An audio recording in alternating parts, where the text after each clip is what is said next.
Hey guys, so I've got a question for you. Have you wondered whether you should be niching down into one area of your interior design business?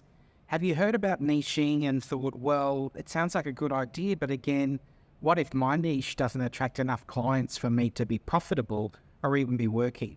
This is a really good topic for discussion and one I want to chat about today. So let's discuss.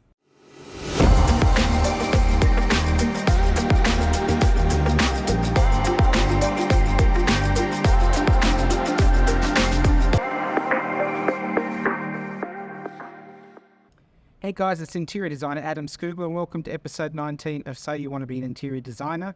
This podcast really is for mid-career, aspiring solopreneur interior designers or decorators who really need help in managing their business so that they can take on the projects that they enjoy and not the projects that they have to take on just to get the cash. So stick around. We've got a topic of discussion today that's close to my heart and really one that I've thought about at different strengths over the years. It's the topic of niching. So you might have heard people talk about niching or niching, if you're in the US, down in one particular area of your design biz.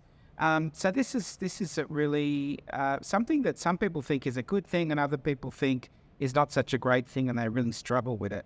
So I'm going to talk about what a niche or niche is, what it isn't very shortly. But what I want to do first is ask you to take a quiz. Are you flailing or floundering a little bit in your new interior design or decorating business and you need some help with a tailored plan on your strengths and opportunities? If you are a little bit, that's okay. We all have been, I've been, definitely many times flailing or floundering.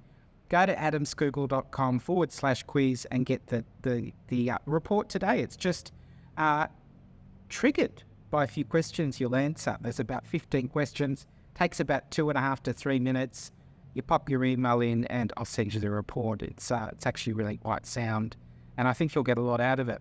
So let's kick off though with the topic of discussion of niching. So I wanted to talk about this one because I am actually an advocate now of having some form of niche. I really do think it's a benefit to really being able to sort of nail your service offering so that you're attracting the right type of client.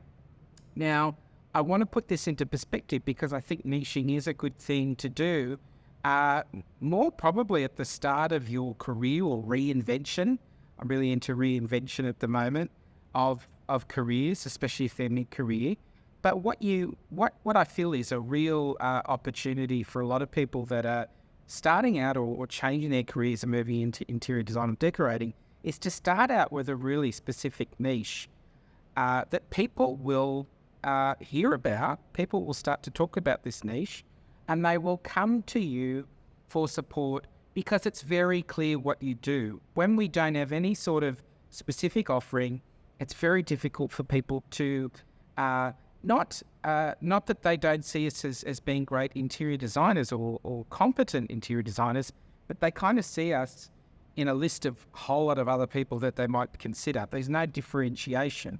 Whereas if you're a kitchen designer, for example, for custom family homes, and your website and you and all you talk about in Instagram and YouTube and other platforms is about your expertise in kitchen design for families, that is a real niche. If people are struggling with putting a kitchen together, or if they have a big investment to make, there are kitchen people and there are kitchen people that don't have money, and there are kitchen people that do have the money to invest because the kitchen is a really significant and important part of their new build in their new home, or just that they want a chef's kitchen and they've been living with something very under par. There are some people like that, and then there are people that will just be happy with whatever. So what I'm trying to say is if you're a kitchen designer who specializes, say, in family kitchens, then somebody who really wants to invest in looking out for their family, which may include pets and all those other ideas, they are probably more likely to come to you than somebody who is kind of doing everything to do with design, but not a kitchen specialist. So that brings me into the topic of niche. What is a niche anyway? Kitchen designer, number one could be that you're a kitchen designer for custom family homes.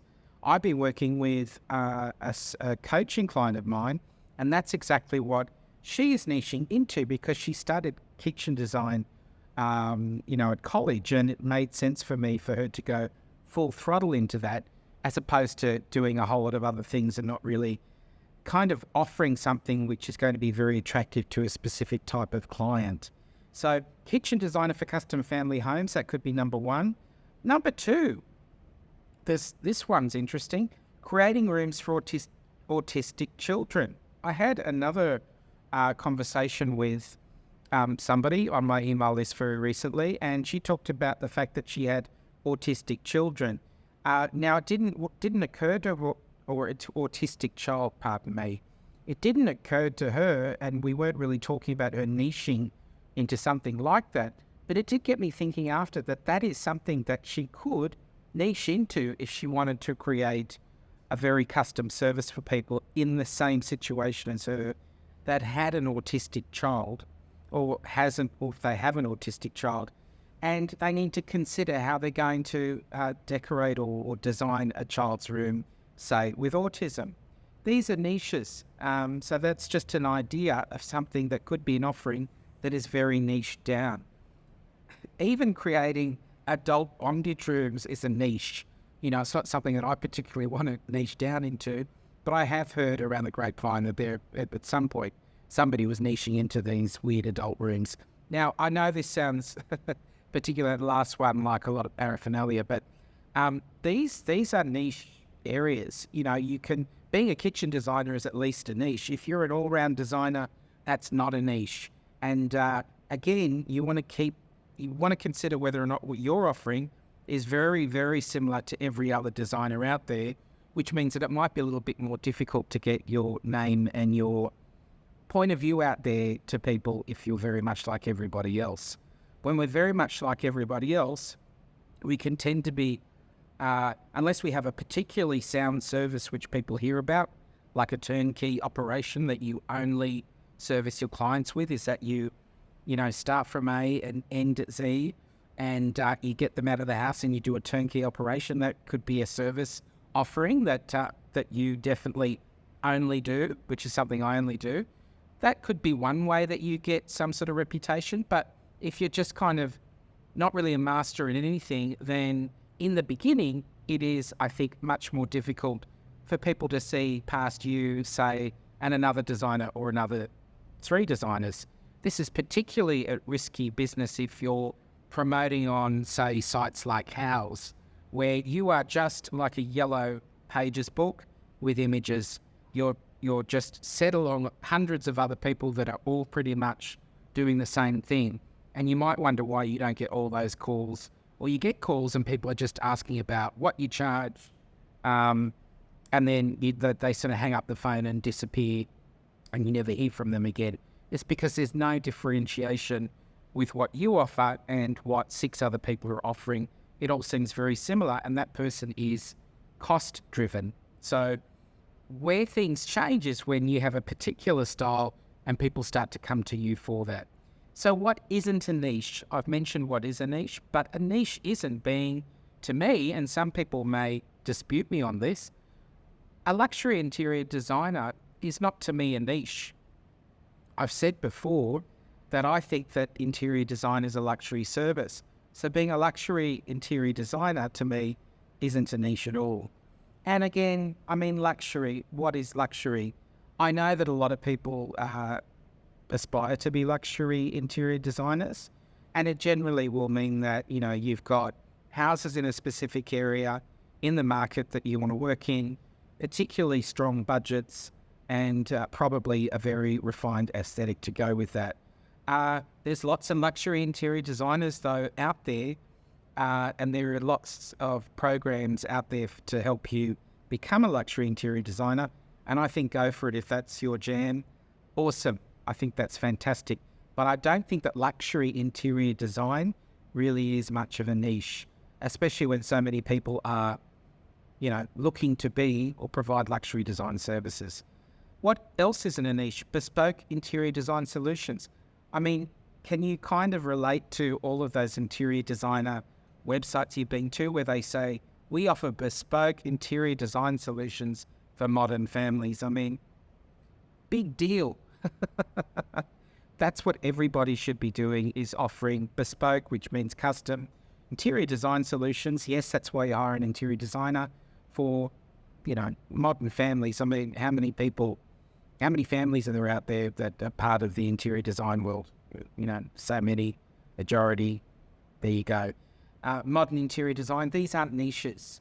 This is what everybody's doing out there in the world. The next thing, though, is if you agree that niching is going to be something that you would find helpful, and what I'd like to encourage you to do today is to think about your niche or finding a niche, especially in the beginning of your career. I don't mean just starting out very early, like at leaving high school. I mean, at any point. This podcast is aimed at mid-career aspiring solopreneurs that's just kind of starting out or redefining their outlook in terms of their direction in their business. And I feel it's a great way to garner new client opportunities is to start to niche down. You might ask me about my niche. My niche is colour. I don't, not really exuding a lot of it today personally because I'm on holidays in the Gold Coast. You might have noticed a different background here. But my what has built and evolved over time, I didn't start out like this. I kind of learned that this was my style, was colour and doing quite eclectic interiors. It doesn't mean that people don't come to me and ask me to do a neutral interior. I did a very neutral kitchen recently for a return client who knows that I do lots of colour and stripes and quite eclectic art and things like that. But you will still get people that want whatever the opposite of your niche is, with time and trust, and return clients just are coming to you for you. They're not going to come to you for a repeat version of whatever the niche is that you're offering now or have done in the past. So what I'm trying to say is niching can be really important for you when you're just sort of rejuvenating or kicking off your design direction again, if it's slumped, or you're starting out, say, in a new design role in your new design career perhaps, and you are thinking about ways that you can get clients and put yourself sort of aside from every other person out there that may be doing very similar stuff. So next thing I want to talk to you about is, how do you actually find your niche? How do I find it? How do I know what my niche is, Adam? Well, I discovered over time that mine was colour because I was injecting a lot of it in interiors. I personally don't live with a lot of colour in my home. This is not my home behind me. This is an apartment in the Gold Coast. But my home is very moody and neutral, but it doesn't have a lot of blues and pinks and all these colours. I do love those colours, but I don't want to live in that. But when I decorate for people, I couldn't really think of restricting myself to, say, black, white and wood tones as a design style. As a niche, my niche is colour, and I use a lot of striping detail. I offer bespoke art solutions to people because I love to paint. So I go for that type of client, or attract the type of client now that are eclectic. They've normally thought about me in the past. I've had this feedback where they haven't had me come in for one job, but have brought me in for another job, which is to do with injecting colour and real personality, a little bit more eclectic, a little bit more maximalist. That has developed over time quite organically for me, but that really is my niche: eclectic, colourful interiors for the unique, soul out there in the world. It has involved families. It has been for single women or couples, but it's that type of thing. That's my niche. But how do you find your niche? The first thing I'd say is, what are you passionate about? Or the first question I'd ask you, what are you actually passionate about? There's no use in, say, me going and being a study designer, which requires a lot of CAD drawings and technical drawings to create cupboards. If somebody wants that, I will provide that, but I wouldn't niche down into that because I'm not really that interested in just studies. But if you're interested, say, in creating custom cabinetry, you love to get onto SketchUp, or you love to get onto a computer-aided design software and draw up cabinets and things like that, then you could get into, say, custom studies for families. Or you could be a kitchen designer. You love kitchens and you know lots about kitchens, and you're really jazzed to see really contemporary, modern, bespoke kitchen design. Then that could be your jam. As I said, I'm working with a client at the moment, and we're just focused on kitchen design for her. So what are you passionate about? You might be a black and white gal or guy. Then go with, do black and white homes. You might be really into tribal design. I like tribal, but I wouldn't want to just do tribal for people and just have African masks everywhere for every job because I get too bored. I love to interpolate that into my colourful interiors and have an ethnic sort of tinge, but I don't want to just do ethnic interiors or African-inspired interiors. So just have a look at what you're drawn to. What's your design style? And then just go with that. It will come out in time, but it is good to ask yourself that question now about what you're passionate about. I love painting, so I do custom paintings for my design projects. I don't go and paint huge collections that I go and sell, but I love to paint, you know, significant pieces of art for a project, for example. Evaluate your skills. It's the second thing to ask yourself when you are searching for that niche.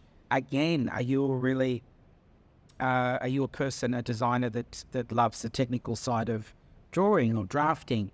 Then consider the fact that you could be creating bespoke joinery solutions, and you could be a kitchen designer. You could do laundries. You can do bathroom design. You can do study design. You could be a deck designer. You could love to, to relate with the external side of things and do fabulous barbecue areas and decks and outside entertaining areas that you draft up. I mean, that's a niche as well to do that sort of thing. But have a look at your skill set. Are you really a decorator? Do you love pattern and colour and mixing patterns? And can you mix patterns for people and colours in a way that, you know, most people can't get right? They say to you, there's no way that I could do what you do because you just have this knack of putting this with that and this thing that wouldn't go with that and putting that together with that. It could be that you're mixing old with new and you're an expert at using people's antique furniture or using their existing furniture and recovering and reupholstering and bringing life to vintage or heritage pieces of furniture that people don't want to lose because it brings them fabulous memories of their loved ones, people that have passed perhaps. There's niches here that we're talking about right now.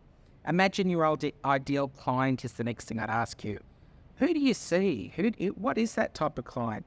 Is she kind of single and she potentially is, you know, has had a husband has passed away and she does have that sort of vintage stuff that she wants to invigorate and you know, she's potentially wanting to not release all of her past. She wants to keep some of that in there, but bring certain things up to date. Just have a think, and you will meet people and you'll start to bond with people that have stories, and you'll start to think about how you'd love more of that type of client, you know.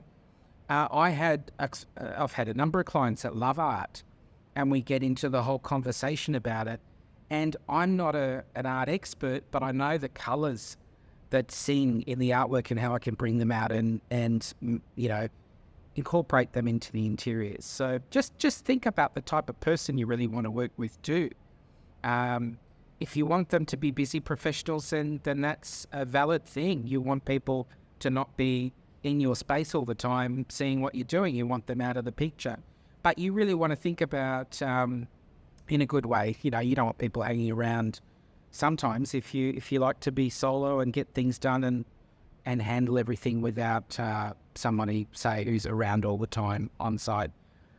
This is just your ideal client we're talking about now. But how do you find it? What are you passionate about? What's your skill set? And who's the type of person that will want that type of service from you? Some risks people see in their minds about niching down. Let's have a chat about that too. If I niche down, I won't actually, I'll eliminate all of that perhaps main thoroughfare of people that don't like the niche or don't need me for that niche. If I'm just a kitchen designer, How will I be able to do living rooms and bedrooms and things like that? Because I like that too. Don't even think about that. It's more of a risk for you if you are an all-rounder, because again, you're up against Sally, at Bob, Jan, whatever, and there's no defining sort of difference between you and them. If you're a kitchen designer and someone comes for you for a fabulous kitchen, great, you're in the door, you're working with them, and guess what's next? That fabulous living room off that kitchen, or dining room off the kitchen that got you in. You've got great plans, you've got a great design aesthetic, and they're going to ask you to stretch and on that dining room and that living room. So don't think that just sort of nutting down to one specific area is a problem. It's actually more of a problem if you don't do that and you're just sort of in the water with all these other people, and it's kind of hit and miss as to whether you'll be chosen for a design project. So 3 things I just want to suggest that you do when you find your niche. There are 3 things now that I want to leave you with that I feel are really beneficial from my experience in kind of nailing it. So you just say you're a kitchen designer, for example, you've decided that's your niche. Now what do you do to really embed that in your promotional material and marketing, for example? Number 1, let's take the kitchen designer. Let's use kitchen designer as the niche. Number 1, become an expert on the topic.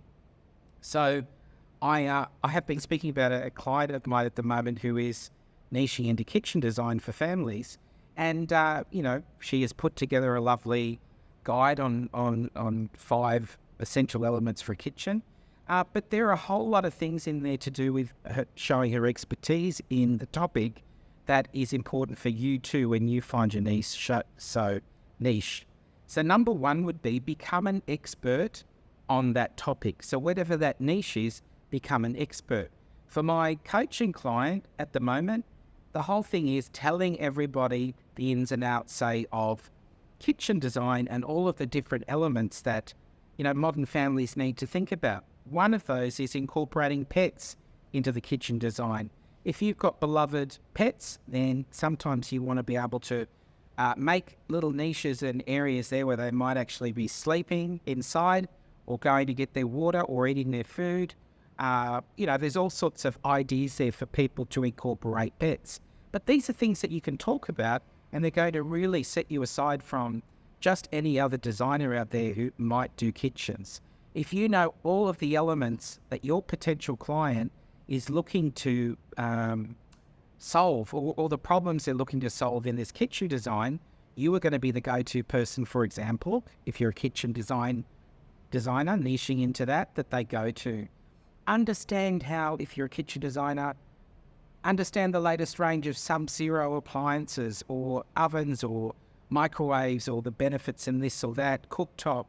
I'm not an expert in that, but imagine if you're incorporating that into your Instagram stories or feed or your YouTube channel or your blog or whatever it is that you're choosing to do to promote your expertise. Become an expert and show off all the different elements of what you're niching into by talking with an expert tongue on how you have investigated all of these different options and you're recommending this or that for this or that reason. The other thing I'd ask you to do is eliminate distractions from your niche, say, on your website. We've all kind of created websites and had things on there that we've suited us at certain times, and then as we move forward, they may not suit us anymore.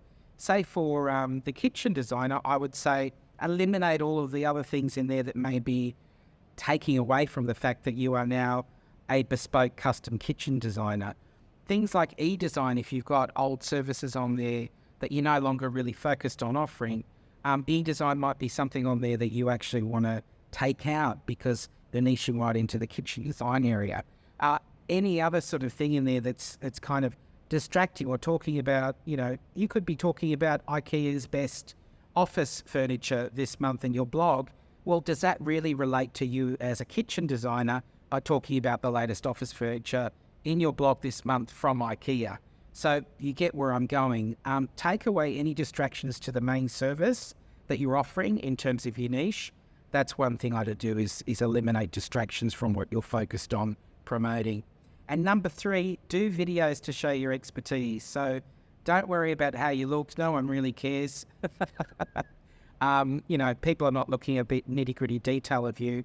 But if you can't get comfortable on camera, then you're sort of pushing a lot of that potential exposure away. People come to other people because they like that person. If you're a commodity designer without a voice, without a photo, you don't do any video, why are people going to be attracted to you? It's very difficult to be attracted to somebody fresh that doesn't show their face or talk to the camera or talk to you, as if they're talking to you and they're really engaging with you and they've got some solutions for you that they want to talk to you about. So get comfortable on camera and start doing video to show your expertise. If you're a kitchen designer, go into the kitchen showroom, have someone film you while you talk about this, oven and the benefits of that. Or you go in to a tile shop or finishes handles shop, say if it's kitchens, and talk about the beautiful hardware that is now, in different finishes like rose gold, antique brass, pure gold. You know what I'm trying to say. So there's a few ideas though there about niching.